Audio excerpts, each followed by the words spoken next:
Hey guys, hello and welcome to Naveed for Speed. In today's video, I am going to be talking about the latest Cupra Formentor.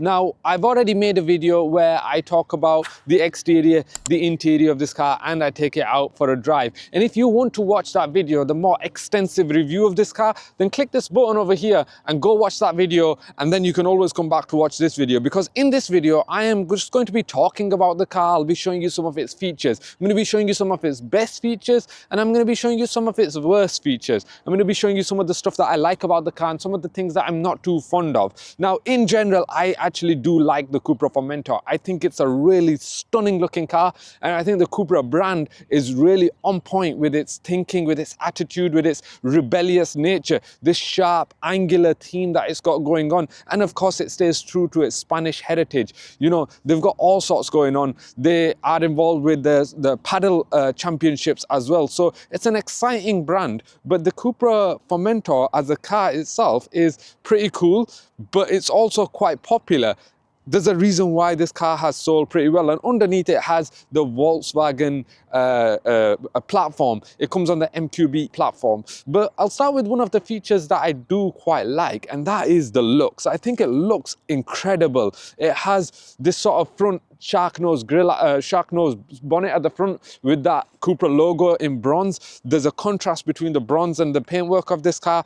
Cupra Formentors tend to come in, you can get them in metallic finishes or you can get them in matte finishes. This particular one comes in this matte finish, and it just makes it look a little bit more premium. I think especially in this sunlight that we have here today, I'll just step back a little bit. I think it looks really nice. It is a little bit mucky because I've been driving it because of the video that I talk about, but yeah, it looks really nice.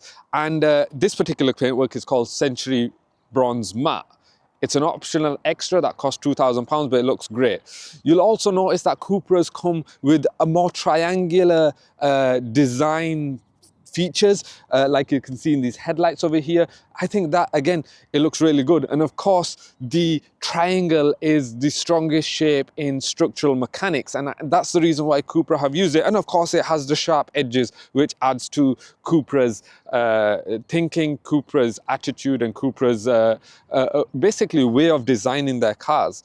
The front end has been redesigned considerably compared to the previous Cupra Formentor, and you can see how it incorporates certain features that you can see are in some of the other Cupra vehicles like the Leon and the Terramar and so on. So I think it looks really quite cool.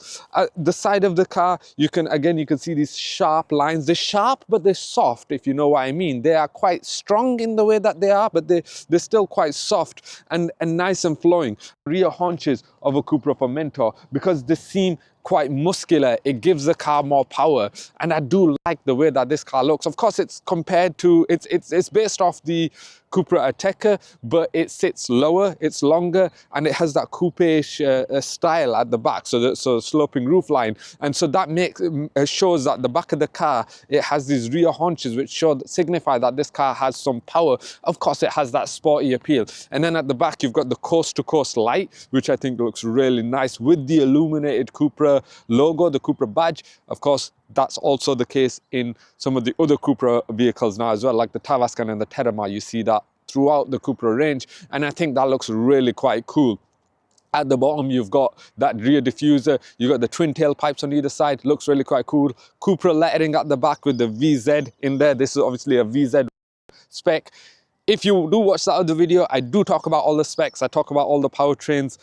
Personally, I prefer this VZ version. I mean, the price can start to get on a little bit, and that's something which, you know, is important to consider, obviously, when you're buying the car, but there's something there for everybody. And that's another thing that I like about the Cupra Formentor. There is a trim level, there is a powertrain to suit pretty much everybody, and that is the reason why this car has become quite successful. I do very quickly want to mention these wheels, because there are some newly designed wheels for this new Cupra Formentor. These particular ones are 19-inch because it's the VZ1 version, and they come in this design which is called Sandstorm. It comes with the sort of diamond cut finish at the front in silver. Ooh, that's quite dirty. You can also get it in bronze as well, which matches the rest of the car, but I quite like it in the silver color. I thought I would prefer it in the bronze, but I like it in the silver color because it matches the rear lettering and the VZ logo at the back. There are a few features which I don't like about this car.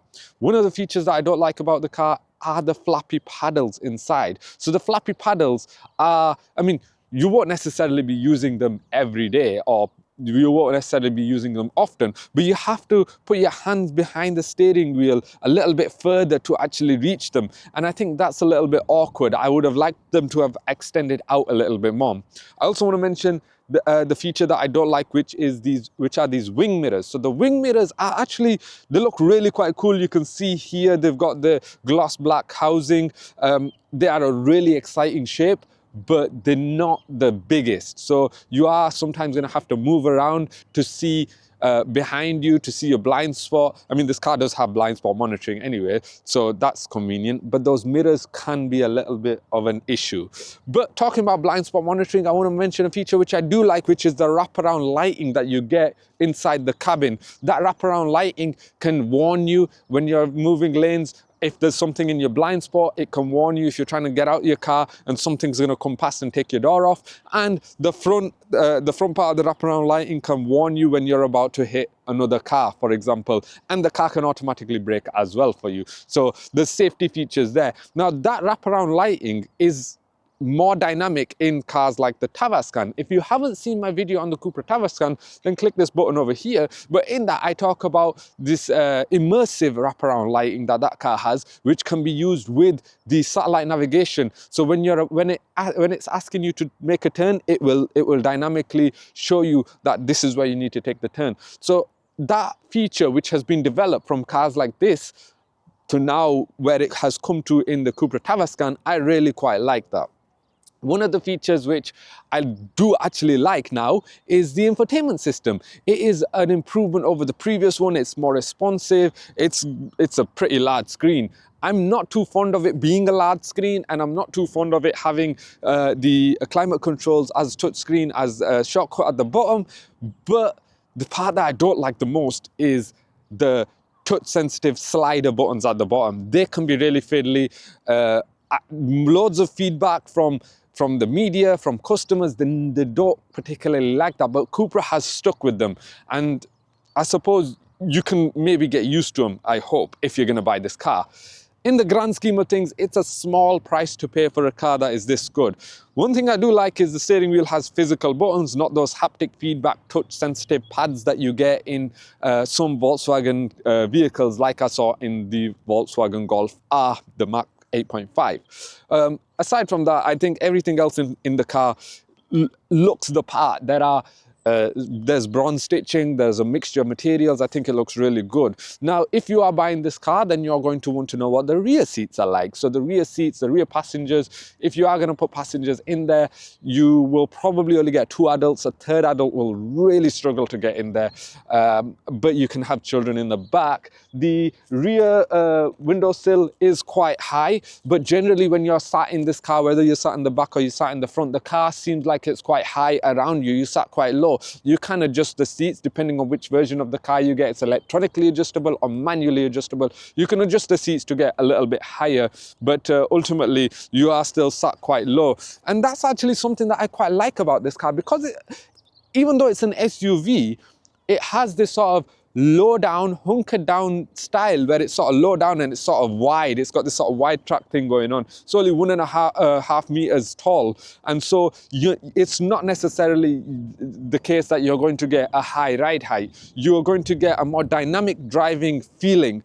And with this particular version that I have, this is the most powerful version you can get. It's the 2-liter TSI 4-drive, so 4-wheel drive, that comes with 333 horsepower, and 0 to 62 miles per hour is under 5 seconds and a top speed of 155 miles per hour.